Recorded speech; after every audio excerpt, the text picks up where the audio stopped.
Hello, Flavia. Thank you Hello, so much. Eric. Thank you so much for visiting with us, visiting with the Chennai Storytelling Festival. Please introduce yourself fully, tell us about your work, and please tell us a story. Thank you, Eric, so much for the invitation to tell. This is, it. I guess with the pandemic, we've been able to at least have, some connections that we wouldn't automatically have. So it's been really a blessing in ways to get to do things all over everywhere. So this is really great. I'm Flavia Everman. I am from the middle of the United States.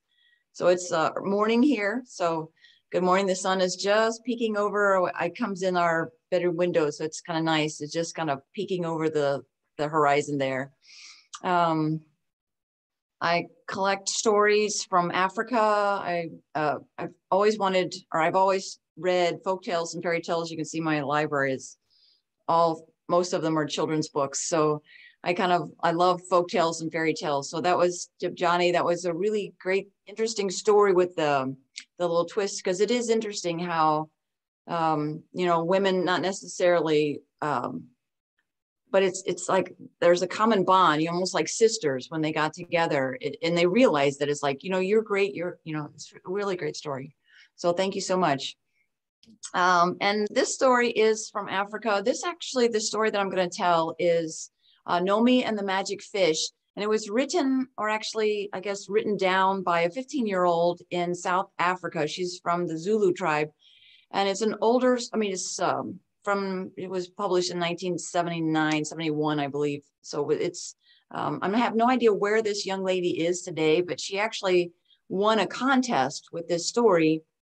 And with that, she was able to, her dream was to come to America and study and to go to school. So I'm hoping and praying that with the sale of her books and things, that she was able to do that. But it's her, the author is Funla, and she's a Zulu from South Africa. So her story is Nomi and the Magic Fish.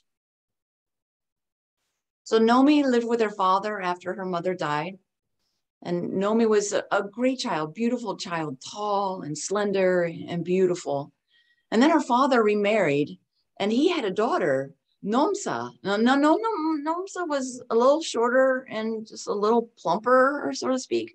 And her mother saw Nomi, and she was very, very jealous because Nomi was tall and elegant and beautiful.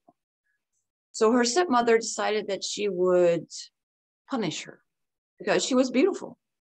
So at 6 years old, she sent Nomi out with the cows to the veld. Go out to the cows. And no, we have no lunch for you. Do not come back at midday because we have no food. Go. So every day, starting at 6 years old, Nomi would go and take the cows out to the veld. And there they would graze, and there she would take her dog and she would talk to her dog. And some days she was hungrier than others. But one day she was particularly hungry because her stepmother had not fed her dinner that night. And then she had sent her out before breakfast the next day, out to the veld. So without dinner, without breakfast, and not being able to come back for midday for lunch, she grew even more and more sad.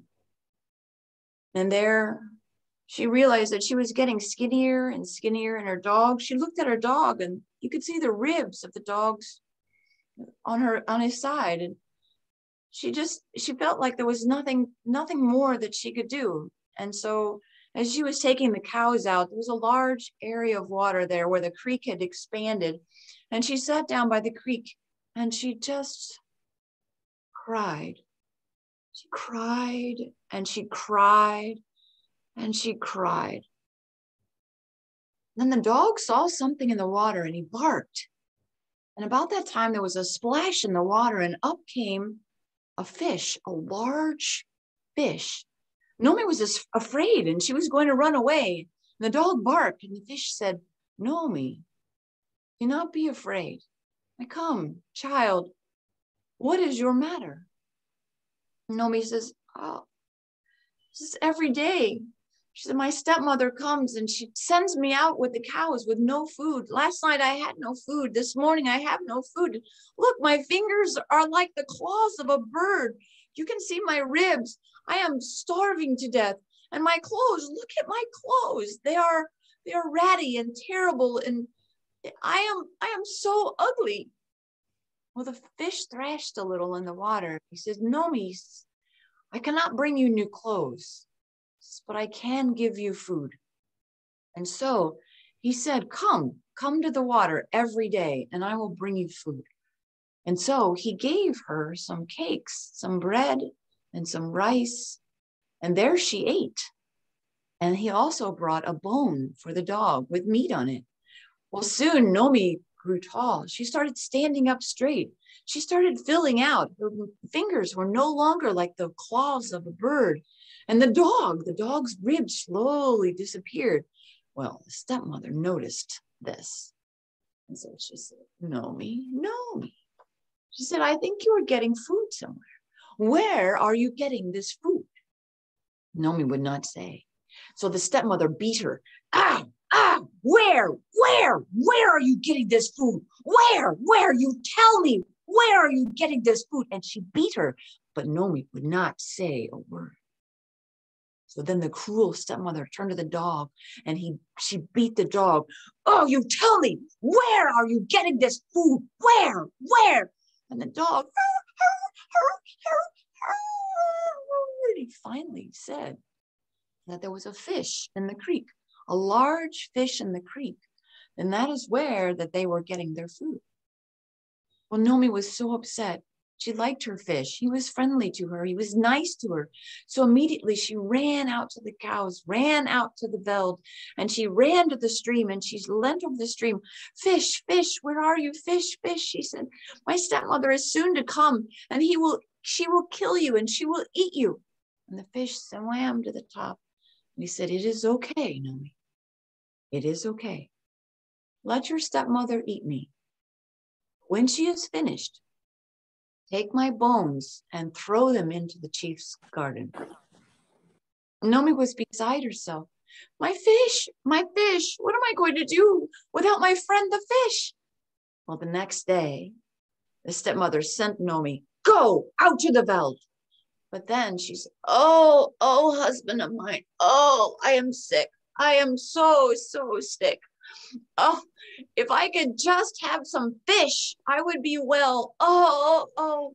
And I hear there's a very large fish in the pool there by the river. Oh, please catch that fish and cook it and bring it to me and I will be well. So the husband, thinking nothing of this, he went to the creek, he fished and he found that large fish. He brought it up, he killed it and he cooked it, and there he served it before his stepmother or his wife. And she ate and she ate and she ate and she ate and she ate and she ate it all herself. Then she said, no, for Nomi had returned. Take these bones. And she grinned. Take these bones and throw them away and clean up this mess. So Nomi carefully took the bones of the fish, put it in her apron and hid it under her dress. She went to her room. That night, as the moon shone overhead, everyone was sleeping except Nomi. She took those fish bones and she snuck out of her hut and she went to the king's garden, the chief's garden, and there she deposited the fish. She snuck back in. The next day, the stepmother, out, you take the cows, out to the veld. So Nomi, she took the cows and the dog out to the veld. And there she sat beside the pool, longing to see her fish, but she knew he was not there, wondering what was going to happen next.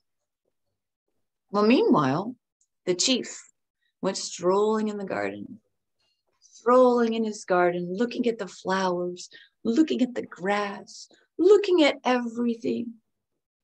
What is this? Why are there fish bones in my garden? Get these out. Get these out. Well, the servant reached down and tried to pick up the fish bones, but every time he would pick one up, it would slip through his fingers and fall back into the grass. Pick these up. Get these out of my garden. Why? Why do I have fish bones in my garden? Out, out, out, out. So another servant, he tried too. He picked up the fish bones and they slipped right through his fingers. The king says, what? You incompetent fools. Get out, out, out, out. So the king reached down and he too picked up the fish bones, but they too slipped through his fingers and fell back into the garden. What is this? What magic is this? Ah, he says, to the woman who can remove these fish bones, I shall marry. Well, that caused quite a stir in the village, and all of the young ladies, they dressed up in their fine, fancy, gorgeous clothes, and there they came, and each one of them tried to pick up the fish bones, but each time they slipped through their fingers back into the garden. Each one, until finally all of the women had tried. Is there no more women here in this garden, in this village? Where is everyone else? Is there no one else? And one of the girls who was friends with Nomi said, Nomi's not here. She's out with the cows. Well, the chief said, get Nomi, go get them, all of the women, go get them all. So they brought Nomi back. And Nomi there, she was in her dress. It was all dirty from the cows. She felt bad, but when she looked at the fish bones, she knew exactly what to do. She carefully picked up that fish that had meant so much to her. And she picked them all up. And she handed them to the king, the chief. And he looked at Nomi and he says,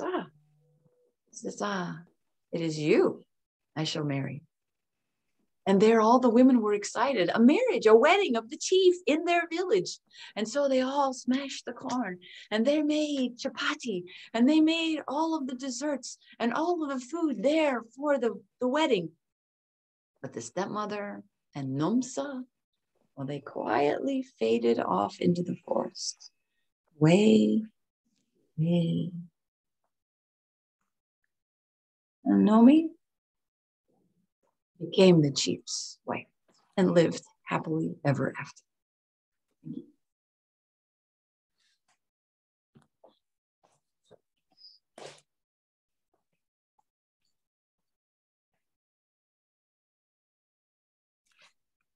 Thank you very much. Beautifully told. So that's it's what we think of in at least in America as the Cinderella archetype. Right. And it was interesting that I thought it was made up. And then after doing a little bit more research, it was one of the Zulu stories that she had written down. So it's actually a story from there. So it's kind of cool. Well, you know, yes. In the academic field of folklore, which I got a PhD in, we try to trace if stories travel from one place to another. And that is the case sometimes. But with some stories, it's the case that they just, variations of the archetype just pop up every place. And I agree. This is the case with this type of story. It's the most famous and popular type of folktale around the world. The young lady character who is treated badly, but she keeps her head, she keeps cool, she remains kind and generous, and she helps Mother Nature, and then Mother Nature helps her, and snap, she has her treasure and spouse. And it is interesting, as there are so many of those stories that I think too that from the flood in the Tower of Babel, when God confounded the languages, you think possibly that was one of those original stories that went with all of the people from everywhere. So I think too, sometimes that's one of those original stories from, like, I don't know, so many thousands of years ago. So it's kind of cool. Original, but probably just popping up spontaneously all over the place because somehow it matches our experience or our imagination of our experience. Yes, and there is interesting, as I've collected some other stories from Africa in Rwanda, and I have one with a boy and a stepmother. So you don't see that very often, but that is also there too, that just a different gender, but it was a boy that gets mistreated by the stepmother. I really love the story. Thank you so much. And I really thought, for me, the part where the change was that changed it a lot was she set up her own future, right? If she hadn't cared so much for the fish couldn't have been placed, and she gave it a place of honor, and it was love that moved it. So that's a little different than Cinderella. Cinderella is still at the, you know, the situation where somebody external is helping her in a big way. She was doing something. Yes, it is nature or whatever, that extra thing that helped her pick it up and nobody else. So there was magic, but it was of her own creation. If she hadn't picked up the fish and done that honor to it, she would never have become the chief's wife, right? So that to me was what really shifted it as a unique thing for me. Thank you, Judy. That is a good comment, because you're right. Cinderella was all right, the magic part of it. But yeah, this little girl, she had to take part in her own destiny, so to speak. Exactly. Proactive. Yes. And I think that's too, is, you know, you look in the world today, it's like, it's one thing to sit back and wait for things to happen. It's like, okay, I'm just waiting for all that good to happen. But there's times when you need to be proactive and say, okay, so how can I give more? How can I be more? How can I, and God blesses us, or, you know, just some power, whatever blesses us for being good. And I think that's just a natural thing in this phenomena. You give. And you get and I do back. think that's what Eric is saying, is that the human condition is similar, right? The human condition will spout out, but it comes up with different variations. But yes, if we're good and apply ourselves, it's not, okay, we're good and do nothing. But if we're good and apply ourselves, it shifts things. It moves energy in a certain way that something manifests. So yeah, that's the human element, I think, that shows up everywhere, that, as he was saying, pops up everywhere, right? But I do think this is a different variation. And I'd love to know the one that has the little boy. Wow, I've never heard that one. Oh, well, I am actually working on, I'm collecting original folklore from the Pygmy people in Rwanda. And so right now I'm kind of stuck in the copyright process, because I want to get them internationally copyrighted so that the other tribes don't try to take it away from them. But I do have it illustrated so far and written down. I need to do some tweaking to it, but I need to get that special copyright for it, and then I'll get it out. It's a cool story. And I want to say a shout out to my American friends who are on. So I see several of you guys that are on. So hi, Mom. Hi, Mrs. Meeker. Hello, Heather. I was going to say some storytelling friends too. So that's really cool, from the United States. Okay, thank you so much, Flavia. And thank you, Eric, for hosting and letting us Americans join your Indian festival. This has been pretty cool. Well, I'm both American, USA, and Indian. I'm from New York City, but I've resettled in Chennai. So I don't know what I am exactly. Okay. Maybe one day I'll be able to come and visit you there in India. I think that would be great. Please, we're organizing tours to visit the famous, beautiful places here, including the mountains with tribal people. Maybe I'll email you on that one. I might take you up on that. I did my folklore PhD with tribal people in the Western Mountains, and I stayed in touch with a lot of the people. And I facilitate, if people want to go and meet and study storytelling with tribal people, I can help. Okay, so now let's stop recording. We could have stopped recording a few minutes ago.